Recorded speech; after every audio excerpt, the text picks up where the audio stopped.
So we are going to be looking at programming for the rest of the course.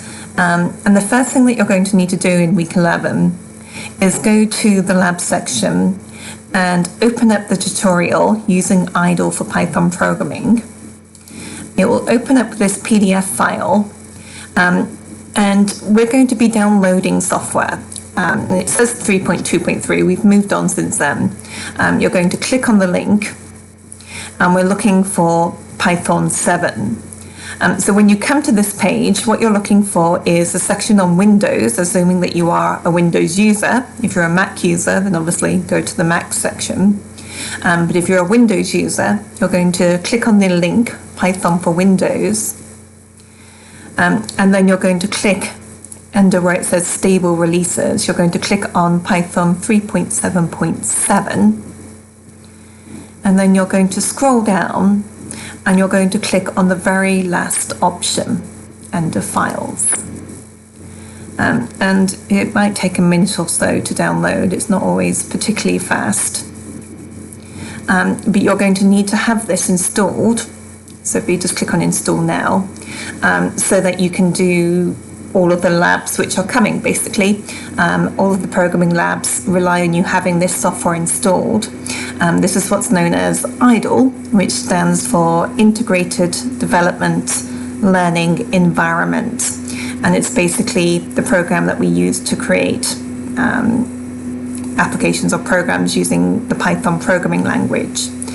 So unfortunately, you can't just use any old text editor. You need to use specific software. And it's a fairly small program, so it's not going to take up a lot of your space. So hopefully you shouldn't have any problems installing this. Okay, so let's click on Close. And let's just see what happens next, if anything. I'm just going to see. Okay, so when you search for IDLE, it will come up.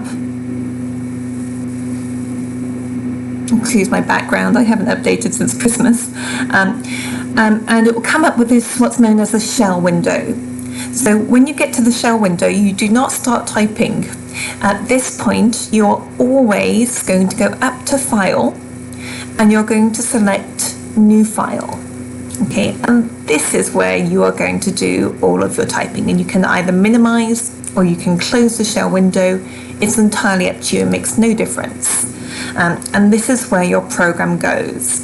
And when you type in the programming code, it's going to come up in various different colors depending on what it is that you're adding. If we go back to the instructions in the PDF, let's just close one of these. And so we've done really the first few steps. And what we're going to do now is create our very first program. And when you learn a new programming language, typically what you start with is what's known as the Hello World program. And you can see this under step number 5. We've got the words print, and then in brackets and quotation marks, we've got what's known as a string data type, in the words Hello World. So I'm going to type that in exactly as it appears. It is case sensitive. So if, for example, you put a capital P, you'll see that it no longer changes color, and that simply means that it's not recognizing it as a keyword. So case is important. Okay, so it's turned purple, that's all good. Let's put in our parameters and our quotation marks, and you'll see that when I put in the quotation marks, all of the characters are turning green, and that's to indicate that this is a string data type. And you'll come across data types in the presentation that you're going to look at, but essentially you're going to be working primarily with 3 different data types. Strings, which is what we see here, and this a string can be any sequence of characters, text, numbers, whatever, but it's always going to be inside quotation marks. And then we also have integers or ints, whole numbers, negative or positive. And we also have what's known as floats, which are any decimal numbers. So what we're going to do next is go to File and go to Save As. Okay, and you'll see that automatically it's being saved as the Python file type. I'm just going to save this to my desktop. You can save it obviously wherever you want, and I'm just going to call it Hello World. No spaces, no capital letters. And then go ahead and click on Save. Okay, and at the moment obviously nothing's changed, but what we're going to do next is see the results of this program. So we're going to click on Ren, and then you're going to select Ren module. Okay, and you'll see the words Hello World printed out. Okay, and then you can either minimize this or you can simply close it. This is basically what's known as the debugging page. If you have any problems with your syntax, this is where you're going to find out. So let's just close it.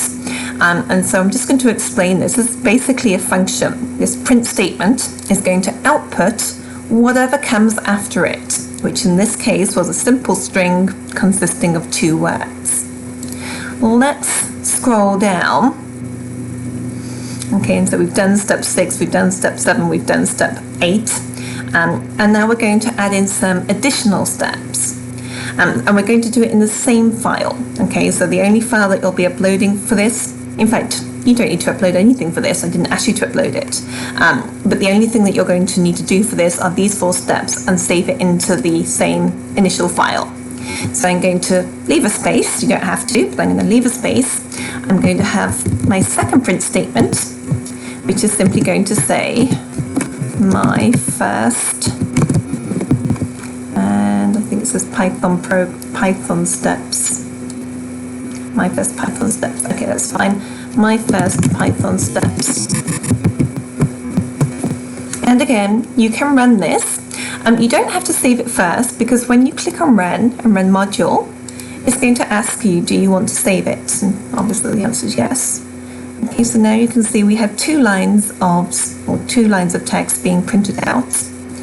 And what we're going to do next, and again, I'm just going to close it each time. You can just minimize it, but it just means that it will open up with all the previous programs. So it just looks a bit tidier if you close it each time, but it's up to you. Okay, so we're going to add another statement, and this statement is not going to have quotation marks around the text. Ignore this here. It's simply going to have print 2 plus 2. And so what's going to happen here when we run this program is that instead of seeing 2 plus 2, we're simply going to see the output. So again, Ren module, click on OK. And you can see that it's given us the output of 4. So in this case, we did not put our characters into quotation marks. If I do put them into quotation marks, like so, then when I run it and when I save those changes, I'm just going to see the text 2 plus 2. So when we don't use the quotation marks, and we have numbers and we have expressions like we have here, basically what happens is that they are treated as, in this case, integers, numbers, and the expression is evaluated. Okay, so let's do one more. So print, and this time what we're going to do is combine 2 what's known as arguments. The first argument is going to be 2 times 2 is, so 2 times 2 is, leave a space, or else the number will run into that last word, and then put a comma to show that this is the end of the first argument, and you can see that that is obviously the string data type, and then the second argument is simply going to be 2 times 2. Okay, and you can see the different colors here. Strings are green, these mathematical expressions are simply in black. We're going to close the parameters, we're going to run it. Okay, and you can see what we have here. Maybe I didn't need that space after all, but anyway, 2 times 2 is 4. We're combining 2 arguments to make a single output. So, quick reminder, anytime you want to output something in Python, you are going to use this keyword print. It is always going to be lowercase. Okay, you can save this and you can go on to the next lab.